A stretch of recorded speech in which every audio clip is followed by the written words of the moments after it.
Israel ইরানের পারমাণবিক স্থাপনায় হামলার প্রস্তুতি নিচ্ছে বলে নতুন গোয়েন্দা তথ্য পেয়েছে যুক্তরাষ্ট্র। যুক্তরাষ্ট্রের একাধিক কর্মকর্তা সিএনএনকে জানিয়েছে, তেহরানের সঙ্গে কূটনৈতিক আলোচনা চালিয়ে যাওয়া অবস্থাতেই ট্রাম্প প্রশাসনের নজরে এসেছে এ তথ্য।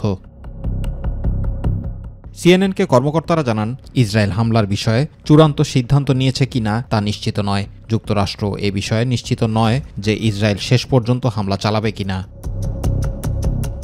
এলএমই সার্টিফাইড বিশ্বসেরা কপারে তৈরি ওয়ালটন কেবলস, যা আপনার স্থাপনাকে রাখবে সব সময় নিরাপদ। ইসরায়েলের ঊর্ধ্বতন কর্মকর্তাদের ব্যক্তিগত ও সরকারি পর্যায়ের বার্তা, যোগাযোগ এবং সামরিক গতিবিধির উপর ভিত্তি করে এ গোয়েন্দা তথ্য তৈরি হয়েছে বলে জানানো হয়। সিএনএনকে দেওয়া তথ্য অনুযায়ী ইসরায়েলের পক্ষ থেকে বিমান মহড়া সম্পন্ন করা এবং আকাশপথে গোলাবারুদ সরানোর মতো প্রস্তুতি লক্ষ্য করেছে যুক্তরাষ্ট্র। এদিকে সংশ্লিষ্ট কর্মকর্তারা বলছেন, এসব পদক্ষেপ সরাসরি হামলার উদ্দেশ্যেও হতে পারে, আবার ইরানকে চাপে ফেলতেও হতে পারে যেন তারা তাদের পারমাণবিক কর্মসূচির কিছু অংশ থেকে সরে আসে।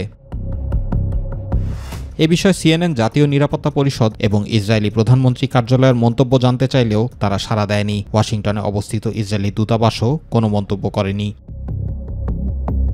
অন্যদিকে মঙ্গলবার ইরানের সর্বোচ্চ নেতা আয়াতুল্লাহ আলী খামিনি বলেছেন, যুক্তরাষ্ট্রের তেহরানের ইউরেনিয়াম সমৃদ্ধকরণ বন্ধ করার দাবি অতিরিক্ত এবং আপত্তিকর। এ নিয়ে রাষ্ট্রীয় গণমাধ্যমে জানানো হয়, নতুন পারমাণবিক চুক্তির আলোচনা সফল হবে কিনা তা নিয়ে সন্দেহ প্রকাশ করেছেন খামিনি।